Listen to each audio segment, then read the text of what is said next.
하나님의 공의는 반드시 완성된다. 요한계시록 18장 21절에서 24절. 사랑하는 성도 여러분, 반갑습니다. 한 힘센 천사가 큰 맷돌 같은 돌을 들어 바다에 던지는 행위를 했다라고 21절에 기록되어 있죠. 이것은 돌이킬 수 없는 종말의 시간이 왔다라는 뜻입니다. 맷돌이 물속으로 가라앉아 영원히 사라지듯이 세상의 부와 권력의 상징이었던 바벨론은 비참하게 영원히 멸망하게 될 것이란 뜻입니다.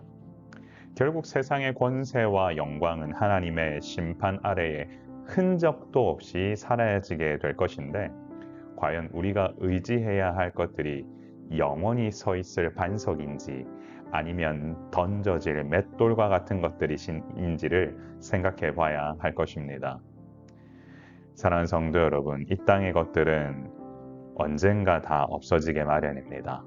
다시 보이지 않는 것에 눈길을 주는 인생이 되는 것이 아니라 영원한 것에 눈길을 주고 오늘 하루도 기도하며 나아가는 여러분 되시기를 소망합니다. 바벨론 문명의 활력을 이루던 모든 소리가 완전히 멈추어 섰다라는 것을 알 수 있습니다. 검은 곳 타는 자, 풍류하는 자, 퉁소 부는 자, 나팔 부는 자 등 모든 것이 멈춰 서버렸습니다. 또한 세공업자가 행하는 생산의 소리, 그리고 일상의 소리도 섰습니다. 이것은 하나님을 떠난 문명이 아무리 화려하고 대단해 보여도 결국 죽음과 무의미에 이른다라는 뜻입니다. 결국 우리는 세상의 시끄러운 소리 대신 하나님의 음성을 듣고 그분 안에서 참된 활력을 찾아야 합니다.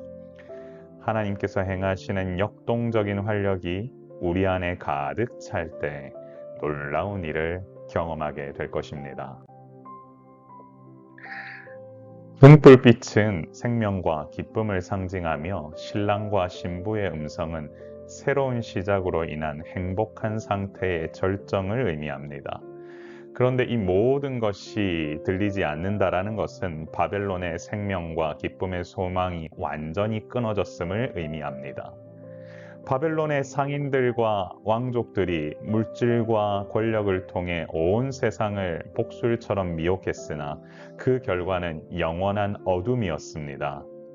결국 세상이 주는 번영과 즐거움은 일시적인 것으로 오직 참된 생명과 기쁨은 주님께만 있다라는 것을 의미합니다.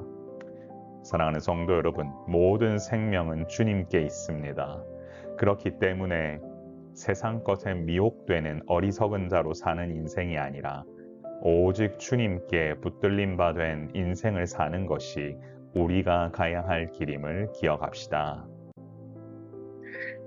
바벨론의 멸망이 정당한 이유는 단순히 음란하고 탐욕스러운 성읍이 아니라 하나님의 백성을 박해하고 죽었기 때문입니다. 모든 폭력의 결과는 반드시 하나님 앞에서 발견됩니다.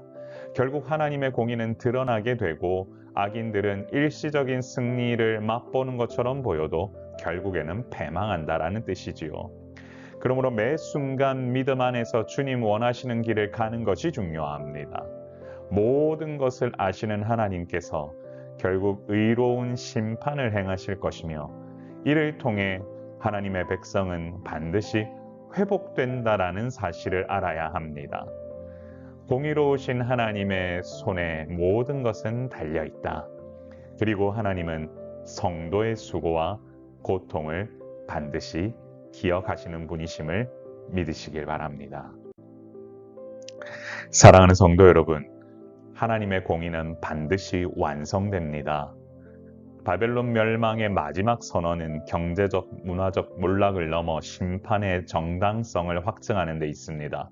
바벨론은 세상의 부와 쾌락만을 추구한 것이 아니라 하나님의 백성을 핍박했고 피 흘리게 한 잔혹한 자들이었습니다. 성경은 죽임을 당한 모든 피가 성중에서 발견되었다고 정확하게 기록되어 있는데 결국 악행에 대해서 하나님은 기억하시고 그 기록은 지워지지 않는다라는 것을 알게 됩니다. 그러므로 우리는 이 땅에서 겪는 억울함과 부당함에 예민하게 반응할 필요가 없습니다. 세상은 악인의 일시적인 번영과 승리를 자랑하지만 하나님의 공의는 반드시 온전히 성취됩니다. 하나님은 성도들의 눈물과 피를 헛되게 하지 않으시는 분으로 정의로운 재판장이시지요. 바로 그분께서 우리를 위해 예수 그리스도를 이 땅 가운데 보내시고 우리는 사랑으로 안아주셨으며 우리를 공격하는 악인들에 대해서는 반드시 그 공의를 행하신다라는 것을 우리는 알게 됩니다. 사랑하는 성도 여러분, 바벨론이 아무리 강해 보여도 하나님의 공의 앞에서 흔적도 없이 사라지게 될 것입니다. 하나님의 공의는 반드시 완성됩니다. 우리의 삶은 이처럼 하나님의 역사 가운데서 계속해서 뻗어져 나갑니다. 여러분, 12월 달 특히 이 성탄을 앞둔 이 시점에 왜 우리에게 예수님을 주셨는지를 한번 생각해 보면 그것은 주님의 사랑이요. 그리고 반드시 악인들에 대해서는 처벌하시고 그들을 이 모든 것을 공의롭게 하신다라는 것을 우리는 잊지 않아야 하겠습니다. 이렇게 한번 기도해 볼까요? 주여, 하나님의 공의는 반드시 완성된다라는 사실을 기억하고 믿음 안에서 이 길을 걸어가게 하옵소서. 여러분 혹시 삶의 자리에 있으면서 많이 힘들거나 어려운 일을 당하고 계십니까? 그럼에도 불구하고 하나님의 뜻을 세워가고 믿음의 공동체 안에서 같이 신앙생활하는 것은 너무나 중요합니다. 12월 따뜻한 공동체에 오셔서 여러분 함께 교제하시고 믿음 안에서 참 사랑과 은혜를 나눌 수 있기를 소망합니다. 제가 기도하겠습니다. 존귀하신 하나님 아버지, 은혜를 감사합니다. 주께서 부으시는 은혜가 우리 가운데 넘쳐나길 소망하오니 믿음 안에서 이 길을 걸어가는 주의 백성 될 수 있도록 인도하여 주옵소서.